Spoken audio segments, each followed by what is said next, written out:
코로나19 인명 피해가 가장 큰 유럽에서 조금씩 봉쇄를 완화하는 움직임이 나오고 있습니다. 독일에서는요, 확진자 수가 뚜렷한 감소세를 보이면서 오늘부터 단계적으로 상점 영업 제한을 풀고 공장 일부도 재가동될 전망이라고 합니다. 네, 독일의 현지 상황을 직접 연결해서 알아보도록 하겠습니다. 베를린에 거주하고 계신 여행 작가 박노영 씨를 전화 연결해봤습니다. 나와 계십니까? 네, 나와 있습니다. 예, 네, 안녕하세요, 안녕하세요. 박 작가님. 자, 독일이 지금 봉쇄를 제한적으로 좀 완화하는 그런 움직임들이 나오고 있어서 어쨌든 감소세를 보이는 건 다행이긴 합니다만 지금 어쨌든 그 내부에서는 이동 제한이 이루어지고 있는 상황이잖아요. 어떤 지점들이 조금 달라지고 있습니까, 오늘부터?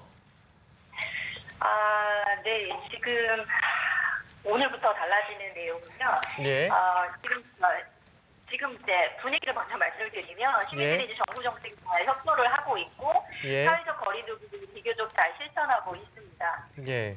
제가 슈퍼나 이제 우체국 같은 곳을 가보면 질서 정연하게 1.5m 이상의 간격을 잘 유지하고 있는 거를 볼 수가 있습니다. 예. 지난달 3월 22일에 코로나19 대응 지침에서 접촉 금지령이 내려졌고 지난주 이제 4월 15일 수요일이죠. 메르켈 총리가 접촉 제한 조치를 5월 3일까지 연장하겠다라고 발표를 했습니다. 예. 그리고 이제 4월 12일부터는 이제 매일 신규 확진자 수보다 회복 환자 수가 더 많이 집계되고 있는 상황입니다.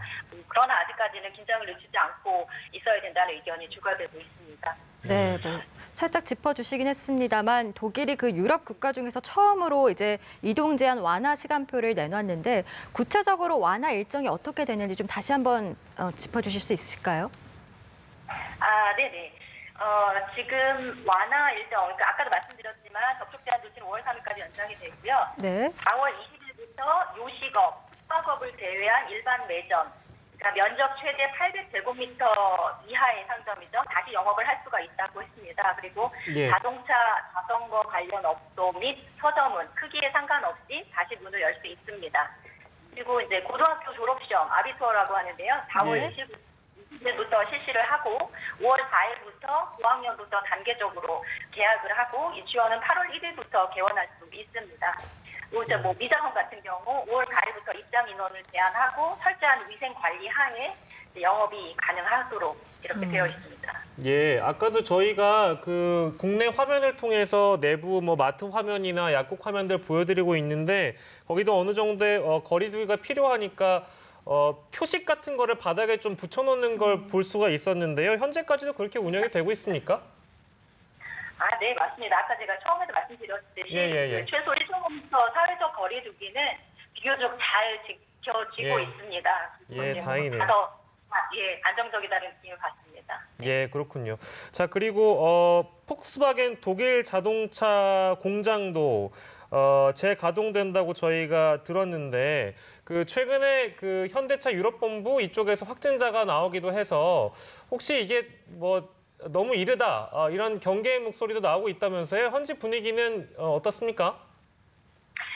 네, 이게 간단치가 않습니다. 4월 초부터 이제 다임러나 폭스바겐 회장들과 메르켈 총리, 뭐 정부 경제 관료들이 이 자동차 공장 재개 가능성에 대해서 논의한 바가 있습니다만 이게 생산 재개를 위해서는 이제 뭐 부품의 유통 공급망 복구가 가장 시급하고 최소한 그 유럽 내 물류 이동이 자유로워져야 하는 그 전제 조건이 있습니다. 말씀하신 대로 우려의 목소리도 있습니다. 예. 한스베트머재단 산하 거시경제 및 경기연구소에 이르면은 조기 완화의 경우 감염 확산 위험성이 증가하고 향후 더 강력한 보완 조치가 시행될 수도 있다라고 언급하면서 경제적 관점에서 이제 신속한 완화보다는 순차적, 점진적 완화가 필요하다고 설명하기도 했습니다. 네, 이런 우려의 목소리를 이제 반영해서 메르켈 총리도 일부 봉쇄 조치는 좀 풀려도 사회적 거리두기 등 좀 이동 제한 조치를 유지할 것이다 이렇게 밝혔는데 뭐 여전히 가족 이외의 뭐 2인 이상의 모임은 좀 어려운 겁니까? 지금 제한되는 활동들이 어떤 것들이 있는지 궁금한데요.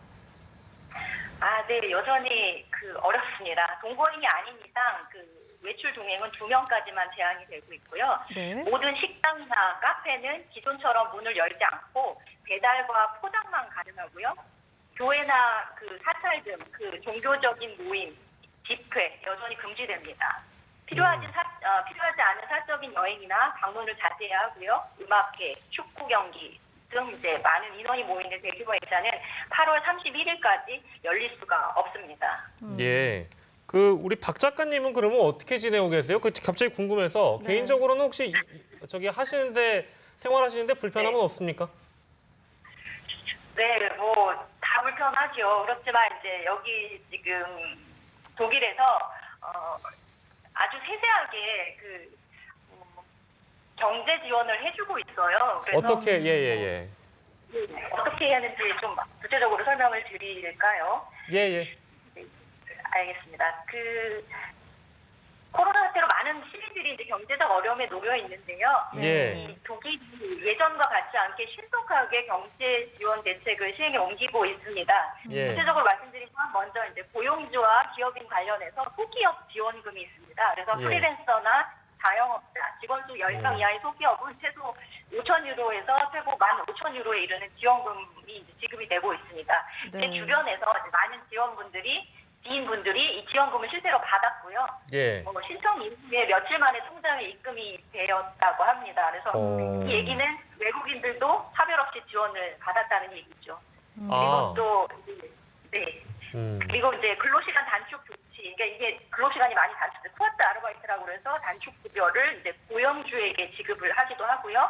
예. 또 이제 중소기업이 어렵지 않습니까? 그래서 네. 독일 재건은행을 통해서 신용 보증을 해주기도 하고 정부가 그다음에 체납된 세금의 완화, 격리 보상금, 세입자 보호 조치, 장요 양육 보조금, 저소득 부모 보호, 실업자 보호 등 정부로부터 긴급한 도움을 받고 있어서 그렇게 큰 지장은 없습니다. 네.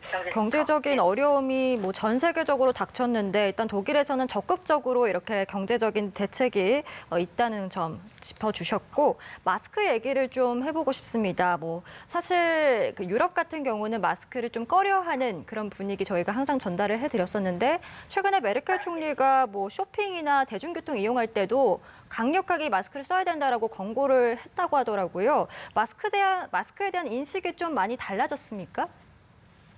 네, 확실히 달라졌습니다. 이제는 이제 슈퍼나 대중교통에서 마스크를 착용한 사람들을 쉽게 볼 수 있습니다. 예전에는 마스크는 이제 아시안의 전유물로 인식되고 얼굴을 가리는 것에 대해서 부정적인 문화가 있었는데 코로나 예. 사태 이후에 독일이 이제 가장 롤모델로 삼고 있는 나라가 한국이라고 밝히고 있고 언론에서요. 그리고 네.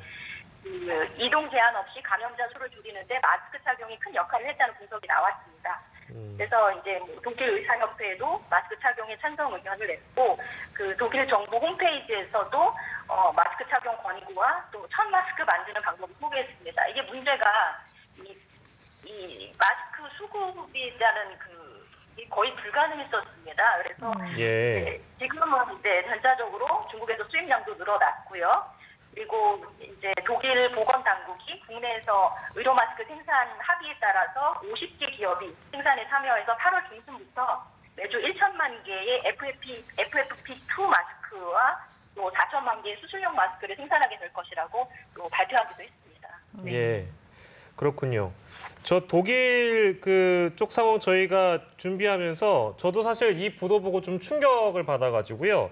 독일 동물원에서 일부 동물을 다른 동물의 먹이로 준다든지, 그러니까 그걸 그렇게 하는 이유가 아무래도 독일 동물원 현재 상황이 경제적으로 어렵기 때문에 그런 고육지책을 냈다고는 보도를 하고 있는 것 같던데 그게 일정 부분 사실이기도 하고 독일이 제가 알기로는 동물 복지나 이런 측면에서는 굉장히 선진국으로 알고 있어서요. 이게 어떻게 가능한 일인가 싶기도 한데 논란은 없습니까? 네, 이게 이제 어떻게 된 거냐면요. 4월 15일자 슈피겔에 따르면 노이민스터 동물원 책임자인 베레나 카스파리의 인터뷰 내용인데요. 코로나로 인한 경영 위기로 인해서 최악의 경우 보호동물을 순서대로 도살하고 다른 동물의 먹이로 공급할 수 있다. 이제 계획이 있다라고 밝힌 거지. 이제 동물의 권리에 대한 의식이 높은 독일에서 이런 소식이 이제 다소 충격적일 수는 있지만 이게 이제 단지 최악의 경우 일어날 수도 있는 시나리오일 뿐이다. 실제로 벌어진 일은 아닙니다. 그래서 언론들이 이제 자극적인 보도는 많이 없고요.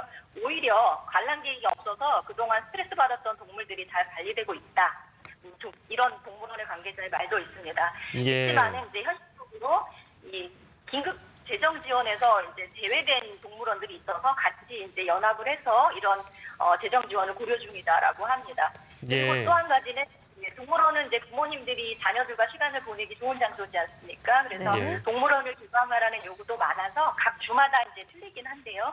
베를린에서는 이제 밀러 시장이 기자회견에서 이제 4월 27일부터 다시 동물원 개장을 열 거다라고 이제 약속을 했습니다. 그래서 위생 행동 지침에 따라서 방문객 입장을 조절하고 상세한 이제 선행 조건이 이제 따를 겁니다. 네. 예, 그렇군요. 그러니까 이거는 어디까지나 고려된 사항이다. 경영이 어렵다 보니 이런 사항도 고려되고 네. 있다 정도의 보도가 실제 일부 동물을 다른 동물로 먹는다로 좀 확대된 보도도 제가 덜어 본 것 같은데 그건 사실이 아니다 정도로 짚어 네, 맞습니다. 주셨습니다. 네네. 예, 저희가 독일 쪽 상황 연결할 때마다 부탁드리고 있는데요. 오늘 연결 또 해서 잘 들었습니다. 박 작가님 고맙습니다. 네, 감사합니다. 예.